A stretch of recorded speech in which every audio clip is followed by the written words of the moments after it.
लोग बढ़ जाइए। आइए हम आराधना में मेज में जाने से पहले परमेश्वर के वचन में से सुनेंगे। पहला कोरिन्थी की किताब उसका 11 अध्याय।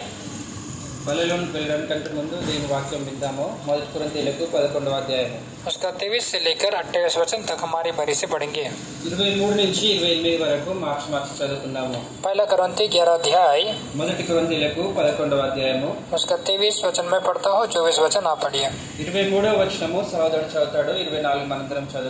क्योंकि ये बात मुझे प्रभु से पहुंची और मैंने तुम्हें भी पहुंचा दी कि प्रभु यीशु ने जिस रात वह पकड़वा गया रोटी ली और धन्यवाद करके उसे तोड़ी और कहा, ये मेरी देह है जो तुम्हारे लिए है, मेरे स्मरण के लिए यही किया करो। इसी रीति से उसने ब्यारे के पीछे कटोरा भी लिया और कहा, ये कटोरा मेरे लहू में नहीं वाचा है, जब कभी पियो तो मेरे स्मरण के लिए यही किया करो।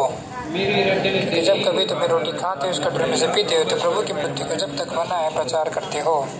27 वचन। इसलिए जो कोई अनुचित रीति से प्रभु की रोटी खाए और उसके कटोरे में से पिए, वे प्रभु की देह और लहू का अपराधी ठहरेगा। इसलिए मनुष्य अपने आप को जांच ले। और एक वचन पढ़ेंगे जो आराधना के समय में हमने देखा। आराधना वचనంలో చూసినట్టుగా ఇంకొక వాక్యం చదువుకుందాము। दूसरा शमूएल की किताब उसका 22 अध्याय, రెండవ సమూయేలు గ్రంథము 22వ అధ్యాయం और उसका 2 और 3 वचन को हम सब साथ में मिलकर पढ़ेंगे। 2-3 వచనాలని అందరం కలిసి చదువుకుందాము। दूसरा शमूएल 22 अध्याय, రెండవ సమూయేలు 22వ అధ్యాయము 2 और 3 वचन को साथ में मिलकर पढ़ेंगे। 2-3 వచనాలని అందరం కలిసి చదువుకుందాము। उसने कहा, यहोवा मेरी चट्टान और मेरा गढ़, मेरा छुड़ाने वाला, मेरा चट्टान रूपी परमेश्वर है, जिसका मैं शरण गढ़, मेरे ढाल, मेरा बचाने वाला सिंह, मेरा ऊंच गढ़ और मेरा शरण स्थान है और मेरा उद्धार करता है, तो पौत्र से मेरा उद्धार किया करता है। और एक वचन को पढ़ेंगे। निर्गमन की किताब, నిర్గమకాండము, द बुक ऑफ एक्सोडस, నిర్గమకాండము उसका 14 अध्याय, 14వ అధ్యాయము।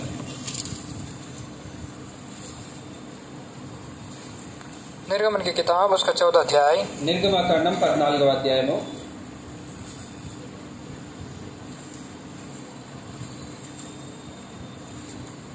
और उसका 5 और 6 और 7 वचन को साथ में मिलकर पढ़ेंगे। 6 और 7। 6-7 వచనాలని అందరం కలిసి చదువుకుందాం। तब उसने अपना रथ जुतवाया और अपने सेना को संग लिया, अपने 600 अच्छे से रथ वरन मिस्र के रथ सब लिए और सबों पर सरदार बिठाए। परमेश्वर अपने वचन के पढ़े जाने पर आशीष दे। ये सहायता के लिए प्रार्थना करें। చదువుతున్న వాక్యాన్ని దేవుడు ఆశీర్వదించి సహాయం చేయనట్లుగా ప్రార్థన చేసుకుందాం। मेरे जीवित सामर्थी प्रेमी स्वर्गीय पिता, अनुग्रहकारी दयालु पिता, धन्यवाद स्तुति करता प्रभु जी। आज आराधना के दिन प्रभु जी आपकी स्तुति आराधना करने के लिए, जीवित परमेश्वर की स्तुति आराधना आत्मा और सच्चाई से करने के लिए आपने सहायता किया, इसलिए हम धन्यवाद स्तुति करते हैं। जो लोगों ने मन में आराधना किया उनकी भी आराधना को आपने स्वीकार किया है, ऐसा विश्वास रखते हैं। अब मेज में भाग लेना है। मेज में भाग लेने से पहले आप ही हमें जीवित वचन के द्वारा हमसे बातचीत कीजिए। ये आपसे लीन नम्र विनती प्रार्थना करता और जीवित वचन के द्वारा तैयार कीजिए। यदि आप हमसे बातचीत न करेंगे तो हम निस्सहाय है प्रभु जी, इसलिए आपसे विनती प्रार्थना करता आप दया कीजिए। आप दया के सागर हो, करुणा निदान परमेश्वर हो।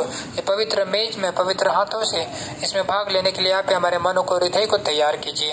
और इसी तरह से प्रभु जी हम अपने आप को योग्य रीति से वचन जो आत्मिक दर्पण के समान है उसमें अपने आप को जांचे, परखे और योग्य रीति से भाग ले। कोई भी अयोग्य रीति से भाग न ले, ऐसा अनुग्रह प्रदान कीजिए। प्रभु यीशु मसीह का ध्येय, प्रभु यीशु मसीह का लहू और प्रभु यीशु मसीह का बलिदान को गहराई में समझने के लिए आप ही हमें वचन के द्वारा हमें सिखाइए। विनती को सुना, धन्यवाद देते हैं। मैं और अपने आप को आत्मा प्राण शरीर आपके प्रेमी हाथों में समर्पण करता हूँ। आप ही आपकी इच्छा के अनुसार उपयोग कीजिए और कलवरी क्रूस के लहू के छिड़काव के नीचे लेकर आते हैं। अनुवाद करने के लिए भी प्रताप ब्रदर को सहायता कीजिए। छोटी सी विनती प्रभु यीशु मसीह के नाम में मांगते हैं, आमीन। आराधना के समय में हमने दूसरा शमूएल की किताब उसका 22 अध्याय में से हमने देखा ఆరాధన వచనంలో మనము 2వ సమూయేలు గ్రంథం 22వ అధ్యాయం నుంచి చూస్తున్నాము कि किस प्रकार दाऊद अपने जीवन में ये सारे अनुभव को ऐसे शब्दों में प्रकट करता है। ఏ విధంగా దావీదు తన జీవిత అనుభవంలో నుంచి ఆ మాటలను బయలుపరుస్తున్నాడు कि यहोवा मेरा छुड़ाने वाला है, యెహోవా నన్ను విడిపించువాడు, यहोवा मेरा चट्टान है, యెహోవా నా కోట, यहोवा मेरा ढाल है। యెహోవా నా కేడెము। और आराधना के समय में हमने ये ढाल इस विचार के ऊपर ध्यान मनन किया ఆరాధన సమయంలో మనము కేడము విషయమై ఆలోచించాము. और मेज के समय में भी वे ढाल विचार को याद में रखते हुए कुछ वचन को हम देखना चाहते हैं. బలలో పాల్పొందడానికంటే ముందు కూడా మనము కేడము విషయము కొన్ని తలంపులు జ్ఞాపకం. अब मैंने ये बताया था कि ढाल जो है पुराने जमाने में लोग अक्सर सा जो युद्ध में जाते सैनिक लोग उपयोग किया करते थे. కేడము విషయం చెప్పినట్టుగా పాత కాలంలో రాజుల కాలంలో युद्धाనికి వెళ్ళేటప్పుడు సైనికులు ఉపయోగించుకునేవారు. परंतु आज विश्वासी के लिए चाहे वह स्त्री हो पुरुष हो हर दिन आत्मिक युद्ध में उसे शामिल होना ही पड़ता है. అయితే ఈ రోజుల్లో విశ్వాసులకు స్త్రీలైనా పురుషులైనా గానీ ఆత్మీయ యుద్ధంలో వాటిని ఉపయోగించుకోవాలి. और एक अच्छे सैनिक के समान हमें विश्वास की कुश्ती को लड़ना है. మంచి సైనికుని వలె విశ్వాస పోరాటం మనం పోరాడాలి. और मेज जो है ये आत्मिक युद्ध में यदि हम योग्य रीति से भाग ले तो हमें बड़ा बल और सामर्थ्य देता है और हमारे धीरे धीरे परमेश्वर की गहराई में प्रेम में विश्वास में जड़ पकड़ते हुए हम उन्नति होते जाते हैं. ఈ యొక్క బల్లో పాలు పొందడంలో ఈ యొక్క ఆత్మీయ యుద్ధంలో మనము సరైన రీతిలో యోగ్యమైన రీతిలో పాలు పొందినట్లయితే బలాన్ని సామర్థ్యాన్ని పొందుకొని మనం ప్రభువైన యేసుక్రీస్తు ప్రేమలో ఆయన యొక్క విశ్వాసంలో మనము లోతుగా వేర్లోనికి పోతాము. क्योंकि मेज जो है प्रभु यीशु मसीह का बलिदान प्रभु यीशु मसीह का मृत्यु को स्मरण दिलाता है. ఎందుకంటే ఈ బల్ల యేసు ప్రభు యొక్క బలి అర్పణని ఆ యొక్క మరణాన్ని జ్ఞాపకం చేస్తుంది. दूसरा समूएल 22 अध्याय 2 సమూయేలు 22వ అధ్యాయము और उसका 5 वचन में लिखा है 5వ వచనంలో రాయబడింది. मृत्यु के तरंगों ने तुम मेरे चारों ओर घेर डाला नास्तिकपन की धाराओं ने मुझको घबरा दिया था. మృత్యు యొక్క అలలు నన్ను చుట్టుకొనగను వరద పొర్లు వలె భక్తిహీనులు నా మీదకి వచ్చి నన్ను ధరించగను. हो सकता है दाऊद के जैसे अनुभव आपको मुझे न मिला हो దావీదు వంటి అనుభవం నీకు నాకు ఉండకపోవచ్చు. परंतु आपकी और मेरी आत्मा एक सनातन मृत्यु और सनातन अधोलोक और सनातन मार्ग की ओर था. అయితే నీ యొక్క నా యొక్క ఆత్మ యొక్క ఈ నిత్యమైన మరణం వైపు పాతాళం వైపు పరిగెడతా ఉంది. परंतु आपको और मुझे सनातन मौत और मृत्यु से बचाने के लिए ఈ నిత్యమైన మరణము ఆ యొక్క పాపం నుంచి రక్షించడానికి फिलिपी 2 अध्याय 8 वचन में लिखा है कि उसने कलवरी क्रूज की भयानक मृत्यु को भी सहन कर लिया. ఫిలిప్పీలకు 2వ అధ్యాయము 8వ వచనంలో రాయబడింది ఆ భయంకరమైన సిలువ మరణాన్ని కూడా ఆయన భరించాడు. हाँ कि उसने अपने आप को यहाँ तक लीन और नम्र किया. कहता है कि उसने क्रूज की मृत्यु को भी सहन कर लिया. ఆయన తను తాను ఎంతగా తగ్గించుకున్నాడనంటే సిలువ మరణం పొందినంతగా ఆయన విధేయత చూపెట్టాడు. कि प्रभु यीशु मसीह ने उस कलवरी क्रूज का मृत्यु केवल आपके लिए मेरे लिए सहन किया. ये बहुत ही एक अनोखी बात है. యేసుక్రీస్తు ప్రభువు యొక్క సిలువ మరణాన్ని కేవలం నీ కొరకు నా కొరకు మాత్రమే సహించాడు. ఎంతో ప్రత్యేకమైనది. और ये मेज में जो हम भाग लेते हैं ఈ బలలో పాలు పొందే మనము ये प्रभु यीशु मसीह का मृत्यु को स्मरण दिलाता है యేసుక్రీస్తు ప్రభు యొక్క మరణాన్ని జ్ఞాపకం చేసుకుంటాము. कि प्रभु यीशु मसीह आपको और मुझे बचाने के लिए क्रूज की मृत्यु को अपना लिया.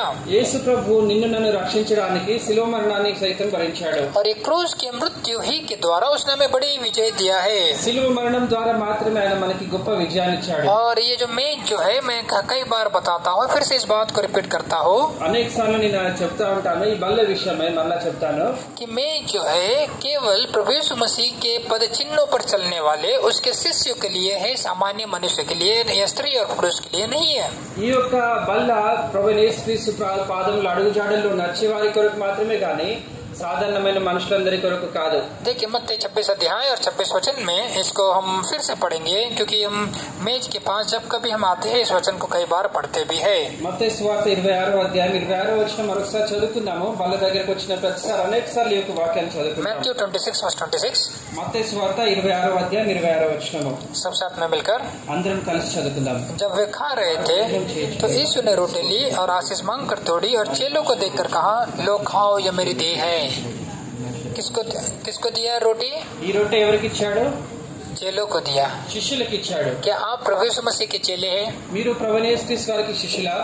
चेला क्या करता है? శిష్యులు ఏం చేస్తారు? प्रभु यीशु मसीह जो गुरु जी है उसका स्वभाव को चाल चलन से प्रकट करता है. బోధకుడైన యేసుక్రీస్తు ప్రభు యొక్క స్వభావాన్ని ఆయన యొక్క నడవడికను అందరినీ బోధిస్తారు. इसलिए हेब्रोन संस्थे में या ब्रदर बक्सिन को जो प्रेरितों की किताब 2 अध्याय 42 वचन के अनुसार ये कलीसिया में जो दर्शन परमेश्वर ने दिया था అందుచేత హెబ్రోన్ సంఘంలో సోదరుడు బక్సింగ్ గారికి అపోస్తల కార్యములు 2:42 ప్రకారం ప్రభు దర్శనం ఇచ్చినప్పుడు ये मेज में केवल जो सही में पापों के समा हुआ अर्थात उद्धार, और जिनका पुराना जीवन मर गया और नए जीवन की चाल चलन में चल रहा है, जिन्होंने मसीह को पहन लिया और बपतिस्मा लिया, उन्हीं को अनुमति देते हैं। ఎవరైతే మరి పాప క్షమాపణ పొందుకొని రక్షించబడ్డారో, ఎవరైతే పాత స్వభావాన్ని వదిలిపెట్టి నూతనంగా నడుచుకుంటున్నారో వారు మాత్రమే దీంట్లో పాలు పొందడానికి అనుమతి ఇచ్చాడు. दूसरे को इसमें अनुमति देने का नहीं देते हैं. ఇతరులు ఎవరికి కూడా దీంట్లో అనుమతి లేదు. तुम अच्छे चेलों के समान यदि हम परमेश्वर के पद चिन्हों पर चलते हैं तो आप इस मेज में से जरूर भाग ले सकते हैं.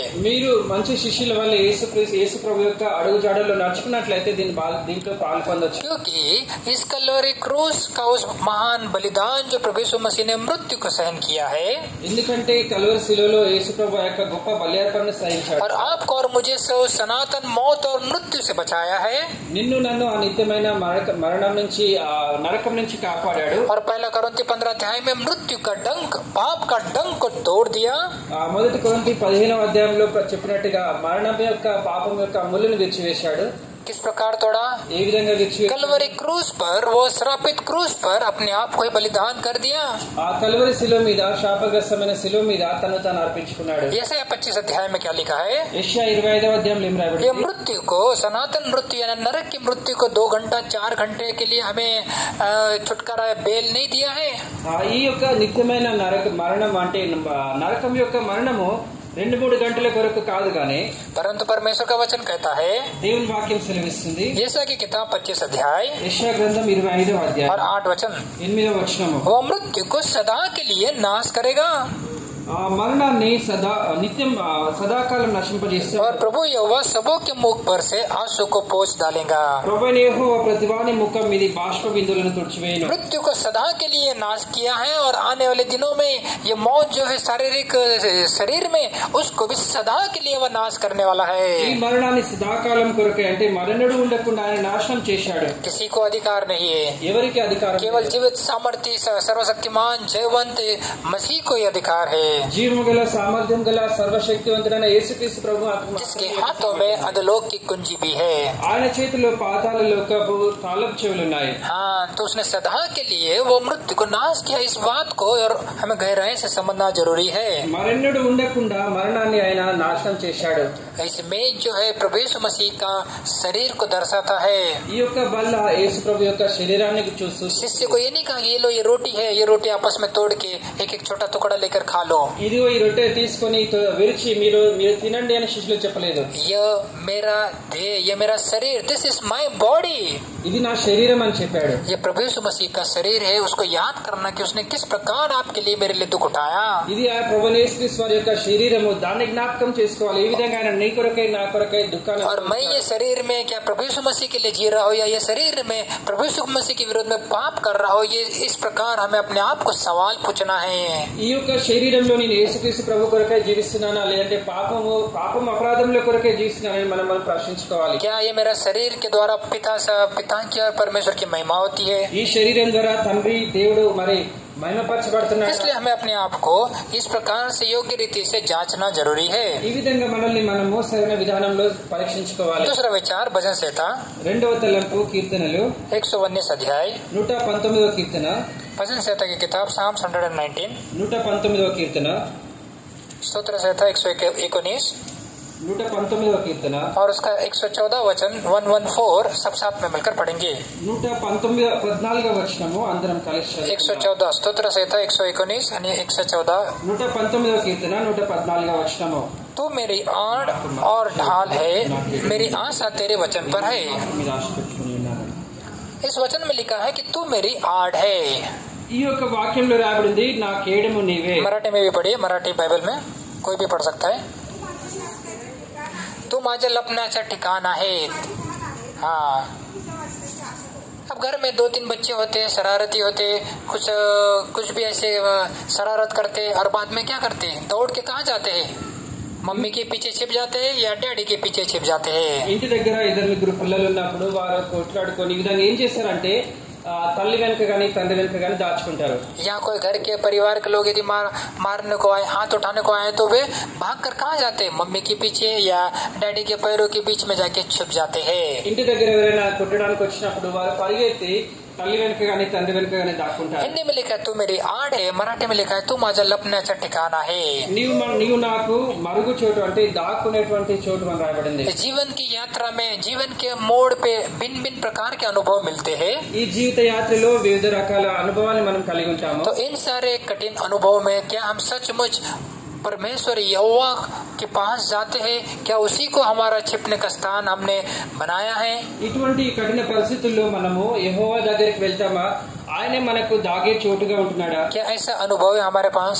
అటువంటి అనుభవం మనకున్నదా? क्योंकि ये मेज जो है ये मेरी देह है, मेरा शरीर है, इस प्रकार वचन बताता है. ఈ యొక్క బల్ల నా శరీరం అని వాక్యం సెలవిస్తుంది. और उसने आपके लिए मेरे लिए कलवरी क्रूस की भयानक मृत्यु को भी अपना लिया. ఆయన నీ కొరకు నా కొరకు కల్వరి సిలువను కూడా సిలువ యొక్క మరణాన్ని కూడా సహించాడు. और इसलिए उसने पवित्र लहू बहाया. ఆ విధంగా ఆయన తన పరిశుద్ధమైన రక్తాన్ని आपके और मेरे अपराधों को क्षमा करने के लिए. నీ యొక్క నా యొక్క అపరాధంలో క్షమించడానికి. यहाँ पे द्राक्ष रस रखा है, ग्रेप ज्यूस रखा है. ఇక్కడ ద్రాక్షరసం ఉంచబడింది. ये पुराने जमाने में द्राक्ष रस को क्रश किया जाता था, कुचला जाता था. ఈ పాత కాలంలో ఈ ద్రాక్షరసాన్ని తీయడానికి వాటిని నల్లగొట్టేవారు. आज के इलेक्ट्रिकल टेक्नोलॉजी जो मिक्सी में जूस निकालते वैसा कोई सिस्टम नहीं था. ఈ రోజుల్లో మనం మిక్సర్ లో జ్యూస్ తీసినట్టుగా ఆ రోజుల్లో లేదు. वो उन दिनों में ये द्राक्ष को कुचला जाता था. ఈ ద్రాక్ష పండ్లని ఆ విధంగా తొక్కేవారు. क्या आपने कभी सोचा प्रभु यीशु मसीह का वो पवित्र शरीर कलवरी क्रूस की उस चक्की में पीसा गया, कुचला गया? ये 53 अध्याय में कहता वो हमारे ही अपराधों के कारण कुचला गया. ఈ విధంగా యేసు ప్రభు యొక్క శరీరం ఆ కలువరి శిలువ మీద నీ కొరకై నా కొరకై యెషయా 53లో చెప్పబడినట్టుగా నల్లగొట్టబడింది. क्योंकि आपका और मेरा रिश्ता पाप के कारण टूट चुके थे, हम बहुत दूर चले गए थे. ఎందుకంటే పాపం అనే కారణం చేత దేవునితో మన సంబంధము తొలగిపోయి దూరం అయిపోయాం. और ऐसे टूटा हुआ रिश्तों को जोड़ने के लिए కోల్పోయిన సంబంధాన్ని తిరిగి సమకూర్చడానికి संसार के लोग अदालत में जाकर वकीलों को खूब पैसे देकर टूटा हुआ रिश्तों को जोड़ने का प्रयास करते हैं. ఈ లోకస్తులు న్యాయస్థానానికి వెళ్లి ఆ వకీల్ దగ్గర డబ్బు చెల్లించి మరి తిరిగి ఆ సంబంధాన్ని తిరిగి కట్టడానికి ప్రయత్నం చేశారు. परंतु परमेश्वर यहोवा ने एक सुंदर योजना बनाई कि पापी मानव का टूटा हुआ रिश्ता को जोड़ने के लिए, मेल मिलाप करने के लिए प्रिय पुत्र, एकलौता पुत्र प्रभु यीशु मसीह को संसार में भेजा और पुत्र की मृत्यु के द्वारा आपको और मेरा रिश्ता जुड़ चुका है. అయితే దేవుడు ఎంతో గొప్ప ప్రణాళిక వేశాడు. కోల్పోయిన సంబంధాన్ని ఆ సంబంధాన్ని తిరిగి సమకూర్చడానికి ఆ కుమారుడైన యేసుక్రీస్తు ద్వారా దీన్ని చేయగలుగుతున్నాడు. देखिए रोमियो की किताब రోమీయులకు రాసిన పత్రిక रोम का राजपत्र 5 अध्याय రోమీయులకు రాసిన పత్రిక 5వ అధ్యాయము और उसका 10 वचन को हम सब साथ में मिलकर पढ़ेंगे. 10వ వచనాన్ని అందరం కలిసి చదువుకుందాం. और इस वचन को जब पढ़ते हैं तो आप उसको याद कर लीजिए और जीवन भर इस वचन को न भूलना है. దీన్ని చదువుతున్నప్పుడు దాన్ని జ్ఞాపకం పెట్టుకొని జీవితకాలం అంతా దీన్ని మర్చిపోండి. 2-4 बार लिख लोगे पेज पे, याद रह जाएगा. 2-3 సార్లు మనం రాసినట్లయితే జ్ఞాపకం ఉంటుంది. फिर परमेश्वर आपके हृदय की पट्टी पर लिखने के लिए भी सहायता करेगा. దేవుడు మీ హృదయం అనే పలక మీద రాసుకోవడానికి కూడా సహాయం చేస్తాడు. इसलिए इस वचन को हम मेज के पास भी याद करेंगे और इस वचन को हम ऊंची आवाज से और पूरे दिल से पढ़ेंगे. ఈ యొక్క వాక్యాన్ని బల దగ్గర కూడా జ్ఞాపకం చేసుకుంటాము. బిగ్గరగా మనం చదువుకుందాం. रोमी 5 अध्याय 10 वचन. రోమీలకు 5వ అధ్యాయం 10వ వచనము. क्योंकि बैरी होने की दशा में उसके पुत्र की मृत्यु के द्वारा हमारा मेल परमेश्वर के साथ हुआ, तो फिर मेल हो जाने का उसके जीवन के कारण हम उद्धार क्यों न पाएंगे. कितना गहरा प्रेम परमेश्वर का इस वचन में हमें समझ में आता है. దేవుని యొక్క ప్రేమ ఎంత లోతుగా ఉందో ఈ యొక్క వాక్యంలో మనకు అర్థం చేసుకోవాలి. माइकल और गैब्रियल और सराफिम को संसार में नहीं भेजा आपको और मेरा छुटकारा देने के लिए, उद्धार देने के लिए. నిన్ను నన్ను విడిపించడానికి రక్షించడానికి మిఖాయేలు గబ్రియేలు వీరందరూ దూతల్ని పంపలేదు ఆయన. टूटा हुआ रिश्तों को जोड़ने के लिए कोई दूसरे कोई संसारिक मेल्किसेदेक और याजक को नहीं भेजा. ఈ కోల్పోయిన సంబంధాన్ని తిరిగి కలపడానికి ఈ లోకంలో మెల్కిసెదెకు వంటి యాజకుల్ని పంపలేదు. एक बहुत बड़ी कीमत उसे चुकाना पड़ा. ఎంతో గొప్ప విలువ ఆయన చెల్లించవలసి. एक ऐसा दाम जो मानव कभी सोच भी नहीं सकता है. మనుషులు ఎప్పుడు ఆలోచించినటువంటి విలువ అది. वो क्या दाम है? ఆ విలువ ఏంటిది? प्रिय पुत्र का मृत्यु. ప్రియ కుమారుని యొక్క మరణము. वचन में क्या लिखा है? వాక్యంలో ఏం రాయబడింది? उसके पुत्र के मृत्यु के द्वारा आपको और हमारा मेल मिलाप हो गया, रिकॉन्सिलेशन हो गया, टूटा हुआ रिश्ता जुड़ गया है. ఆయన కుమారుని మరణం ద్వారా నీవు నేను సమాధానపరచబడ్డాము, కోల్పోయిన సంబంధము కలపబడింది. ये है प्रेम का संदेश और ये है मेज का संदेश. ఇది ప్రేమ సందేశము, బలవర్తమానము. यही मेज इस बात को हमें स्मरण दिलाता कि प्रिय पुत्र प्रभु यीशु मसीह का मृत्यु ही के द्वारा आपका और मेरा रिश्ता पवित्र परमेश्वर के साथ जुड़ गया है, मेल मिलाप हुआ है. ఈ బల్ల మనకి ఇదే జ్ఞాపకం చేస్తుంది, ఆయన ప్రియ కుమారుని యొక్క మరణం ద్వారా మనం కోల్పోయిన సంబంధాన్ని తిరిగి కలపబడ్డాము. इसलिए हमें इस बात को नहीं भूलना है. దీన్ని అందుచేత మనం మర్చిపోకూడదు. हमें क्षमा मांगना, प्रभु जी कई बार आपका उस महान बलिदान को मैं भूल जाता हूँ. మనము క్షమాపణ అడగాలి, ప్రభువా ఆ యొక్క గొప్ప బలియార్పణని మర్చిపోతాను. और भूलने की आदत जो है ये मानव को पतन की ओर ले जाता है, एक विश्वासी को डाउनफॉल की ओर ले जाता है. ఈ మర్చిపోయేటువంటి స్వభావం, అలవాటు ఒక విశ్వాసిని, మనుషులని పడిపోయేలాగా చేస్తుంది. हम इसे इग्नोर नहीं कर सकते. हाँ, हमारा एज हो गया है और हम मेरे पीछे बहुत सारा काम है, इस्लाम वचन और प्रेम और परमेश्वर का बलिदान, प्रिय पुत्र का मृत्यु उसने मेरे लिए सहन किया, ये सारी बातें भूल जाता हो. నా వయసు అయిపోయింది కాబట్టి నేను ఆ యొక్క వాక్యాన్ని, ప్రభువైన యేసుక్రీస్తు వారి యొక్క బలియార్పణను అన్ని మర్చిపోతాను, అటువంటి కారణాలు చెప్పకూడదు. केवल हर संडे को मेज के पास प्रभु यीशु मसीह का मृत्यु को याद करेंगे और सोमवार से शनिवार तक हम अपनी पापी दुनिया में पाप करेंगे, ये ऐसा नहीं चलता है. ప్రతి ఆదివారం బలి దగ్గర యేసు ప్రభు యొక్క బలియార్పణను జ్ఞాపకం చేసుకుంటాము. సోమవారం నుంచి శనివారం వరకు పాపంలో ఈ లోకంలో జీవిస్తాం. ఆ విధంగా ఉండదు. क्योंकि हमारे बाप दादाओं ने भी यही तो गलती किया. మన పితరులు కూడా ఇదే తప్పు చేశారు. वे भी परमेश्वर के कामों को भूल गए. వారు కూడా దేవుని యొక్క పనులను మర్చిపోయారు. देखिए साम्स भजन संहिता 78 కీర్తనలు 78 और उसका 7 वचन. 7వ వచనము. साम 78 वर्स 7 वचन को साथ में मिलकर पढ़ेंगे. 78వ కీర్తన 7వ వచనం అందరం కలిసి చదువుకుందాం. 710 पेज नंबर साथ में मिलकर पढ़ेंगे. అందరం కలిసి చదువుదాం. साम 78 वर्स 10. 78వ కీర్తన 7 वचन. 7వ వచనము. जिससे वे परमेश्वर पर भरोसा रखे और परमेश्वर के बड़े कामों को भूल न जाए, परंतु उसकी आज्ञाओं को पालन करते रहे. क्या परमेश्वर चाहता है कि उसके बड़े बड़े कामों को हम नहीं भूलना है.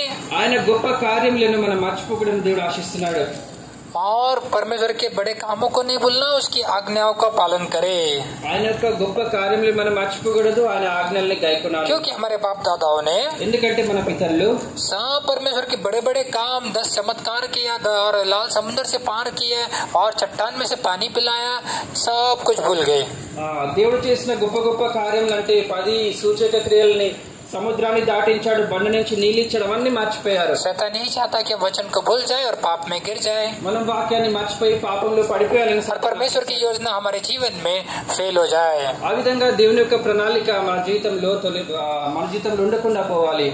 इसलिए हमें इस बात को बड़ा सावधानी से केयरफुल रहना जरूरी है. అందుచేత ఈ విషయంలో మనం ఎంతో జాగ్రత్తగా ఉండాలి. और एक वचन को पढ़ेंगे. ఇంకొక వాక్యం वचन చదువుదాం. संहिता 106 अध्याय और 13 वचन को साथ में मिलकर पढ़ेंगे. 106వ కీర్తన 6వ వచనాన్ని అందరం కలిసి. स्तोत्र संहिता 106 अध्याय और 13 वचन 106వ కీర్తన 13వ వచనము. सब साथ में मिलकर पढ़ेंगे. అందరం కలిసి చదువుకుందాం. परंतु वे झट उनके कामों को भूल गए और उसकी युक्ति के लिए न ठहरे. यहाँ पे क्या लिखा है? They soon forget the works of God. झट, बहुत ही जल्दी परमेश्वर के सारे कामों को भूल गए. వారు వెంటనే ఆయన కార్యములను మర్చిపోయారు. और इसमें 106 आप घर जाके पढ़ लेना, सारे परमेश्वर के बड़े बड़े काम जो परमेश्वर ने हमारे बाप दादा इस्राएल के जीवन में किया था, हम ये सारी बातें को इसमें देखते हैं. 106వ కీర్తన మీరు ఇంటికి వెళ్ళి చదవండి. దేవుడు మన పితరులైన ఇశ్రాయేల్ వారి పట్ల చేసిన గొప్ప గొప్ప కార్యములు ఇక్కడ రాయబడ్డాయి. और बाद में हम रिजल्ट देखते रहे, भूलने से क्या हो गया? सब के सब जंगल में ढेर हो गए, मौत और मृत्यु हो गया. మర్చిపోయిన కారణం చేత దాని యొక్క ఫలితాన్ని మనం చూస్తాము. అరణ్యంలో అందరూ మరి తిరుగులాడుతూ అక్కడే చనిపోయారు. हाँ, तो ये रोमी 5 अध्याय 10 वचन हमें नहीं भूलना है. प्रिय पुत्र प्रभु यीशु मसीह के मृत्यु के द्वारा आपका और मेरा टूटा हुआ रिश्ता का मेल मिलाप हुआ. इतना बड़ा दाम स्वर्गीय पिता ने चुकाया है. ఈ రోమీయులకు 5వ అధ్యాయం 10వ వచనాన్ని మనం ఎప్పుడు కూడా మర్చిపోవద్దు. ఆయన ప్రియ కుమారుని మరణం ద్వారా మనం సమాధానపరచబడ్డాము, కోల్పోయిన సంబంధాన్ని తిరిగి పొందుకున్నాము. और एक वचन को देखेंगे. ఇంకొక వాక్యం చదువు. भजन संहिता కీర్తనలు 115 अध्याय. 115వ కీర్తన.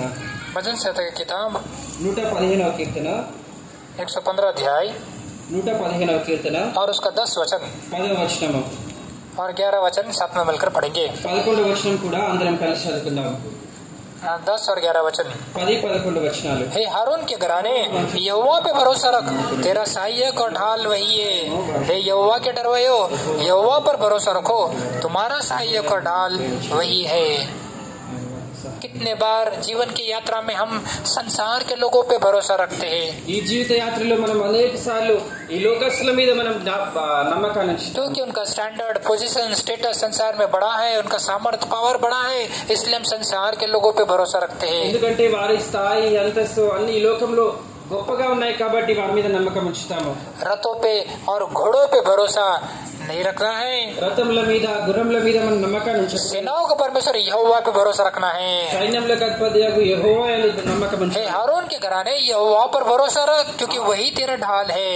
అహరోను వంశస్థులారా యెహోవాను నమ్ముకొనుడి, ఆయనే మీకు కీడమంటున్నాడు। निर्गमन की किताब 14 अध्याय मेज के समय में हमने पढ़ा था నిర్గమకాండం 14వ అధ్యాయము పల్ల సమయంలో చదివాము कि फिर राजा ने तुरंत क्रोधित हुआ, मन कठोर हुआ, माँ और इसी तरह से नहीं अभी मैं तुरंत भेजता हूँ 600 सिपाहियों को और घोड़े सवार को, रथों को, सबको भेज दिया इजरायलों के पीछे। ఈ ఫరో రాజు వెంటనే కోపగ్రస్తుడై ఆ ఇశ్రాయేలు వెనుక రథములను గుర్రములను సైన్యాన్ని కూడా పంపించాడు। हाँ देखिए निर्गमन 14 अध्याय నిర్గమకాండం 14వ అధ్యాయము और 9 वचन 9వ వచనం साथ में मिलकर पढ़ेंगे। అందరం కలిసి చదువుకుందాం।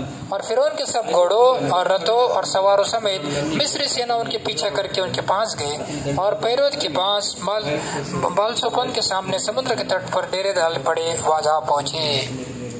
अब क्या हुआ आपको मालूम है? ఇక్కడ ఏం జరిగిందో మీకు తెలుసు। उनके पास भी बड़े बड़े ढाल थे, అక్కడ వారి దగ్గర కూడా तलवार थे, भाले थे ఆయుధములు ఉన్నాయి और रथ भी थे। రథములు కూడా ఉన్నాయి। अब गणित देखिए, 30 से 40 लाख लोग और केवल 600 लोग। ఇక్కడ చూడండి, అక్కడేమో 30-40 లక్షల మంది ఉన్నారు, ఇక్కడ వీరు మాత్రం 6 లక్షల మంది ఉన్నారు। उन्होंने सोचा कि ये तलवार और घोड़े और रथ, ये जो इजराइल लोगों के पास तो कुछ नहीं है, हम इन्हीं के द्वारा इनको मार डालेंगे और बड़ा विजय को प्राप्त करेंगे। వారు అనుకున్నారు మా దగ్గర ఉన్నటువంటి రథములు గుర్రములు ఆయుధములు ఇజ్రాయెల్ వారి దగ్గర లేవు కాబట్టి తరిమి వారిని పట్టుకుంటాం అనుకున్నారు। पर परमेश्वर यहोवा ने क्या किया? అయితే దేవుడని యెహోవా ఏం చేశాడు? इसी में निर्गमन 14 अध्याय ఇదే నిర్గమకాండం 14వ అధ్యాయం और उसका 27 वचन 27వ వచనం साथ में मिलकर पढ़ेंगे। అందరం కలిసి చదువుకుందాం। The book of Exodus 14 chapter verse 27। నిర్గమకాండం 14వ అధ్యాయం 27వ వచనం। तब मूसा ने अपने हाथ समुद्र के ऊपर बढ़ाया और बोर होते क्या हुआ, समुद्र फिर ज्यों की त्यों हो गया, मिस्री उल्टे भागने लगे, यहोवा ने उनके समुद्र के बीच में उनको झटक दिया। और 28 वचन भी साथ में पढ़ेंगे। और जल के पलटने से जितने रथ सवार इजराइल के पीछे समुद्र में आए थे, सब फिरौन की सारी सेना उसमें डूब गई, उसमें एक भी न बचा। ढाल, रथ और भाले, तलवार सब के सब समुद्र पे डूब के मर गए। వారి యొక్క కేడము, వారి యొక్క ఆయుధములు, రథములు, గుర్రములు, సైన్యం అంతా కూడా ఎర్ర సముద్రంలో కలిసిపోయి మరణించారు। इसलिए परमेश्वर यहोवा क्या कहता है? అందుచేతనే भजन संहिता 115 अध्याय 115వ కీర్తనలో और उसका 9 वचन, 9వ వచనంలో भजन संहिता 115 अध्याय 9 वचन। 115వ కీర్తన 9వ వచనము, हे इजराइल, यहोवा पर भरोसा रख, तेरा सहायक और ढाल वही है। संसार में पित्तल का ढाल लेने की जरूरत नहीं है। ఈ లోకంలో ఇతడి యొక్క కేడమును ఉంచుకోవాల్సిన लोखंड के ढाल, सोने की ढाल और इसी तरह से बुलेट प्रूफ ढाल की हमें जरूरत नहीं है। ఇనుపది లేదంటే బంగారంతో చేసింది లేదంటే బుల్లెట్ ప్రూఫ్ అటువంటి కేడములు అవసరం లేదు మనకి। हे यहोवा, हे इजराइल, यहोवा पर भरोसा रख, क्योंकि वही तेरी ढाल है। ఇశ్రాయేలు వారు యెహోవాను నమ్ముకునుడి, వారికి ఆయనే కేడము అంటున్నాడు। हमारे बाप दादा 6 महीने में एक बार, हर महीने में एक बार या साल में एक बार युद्ध किया करते थे। మన పితరులు నెలకు ఒకసారి, 6 నెలలకు ఒకసారి, సంవత్సరానికి ఒకసారి యుద్ధం చేసేవారు। पर आपका और हमेरा हर दिन आत्मिक युद्ध है। అయితే మీకు నాకు ప్రతి దినము ఆత్మీయ యుద్ధం ఉంటున్నది। इसलिए एक अच्छे सैनिक के समान ఒక మంచి సైనికుని వలె हमें युद्ध लड़ना है। మనం యుద్ధం చేయాలి। और एफएसी 6 अध्याय में क्या लिखा है? ఎఫెసీ 6వ అధ్యాయంలో ఏం రాయబడింది? एफएसी 6 अध्याय ఎఫెసీ 6వ అధ్యాయము और उसका 11 वचन को हम साथ में मिलकर पढ़ेंगे। 11వ వచనాన్ని అందరం కలిసి చదువుకుందాం। एफएसी 6 अध्याय 11 वचन। ఎఫెసీలకు 6వ అధ్యాయం 11వ వచనము, परमेश्वर के सारे हथियार को बांध लो कि तुम शैतान की युक्ति के सामने खड़े रह सको। సర్వాన్ని పరీక్షంగా ధరించుకునుడి। और इसी में ఇదే అధ్యాయంలో 16 वचन साथ में मिलकर पढ़ेंगे। 16వ వచనాన్ని అందరం చదువుదాం। और इन सब के साथ विश्वास की ढाल लेकर स्थिर रहो, जिससे तुम उस दुष्ट के जलते हुए तीरों को बुझा सके। कौन सी ढाल की परमेश्वर अपेक्षा करता है? ఎటువంటి డాలును మనం ధరించాలని దేవుడు అపేక్షిస్తున్నాడు? विश्वास की ढाल, విశ్వాసం అనే డాలు, A shield of faith।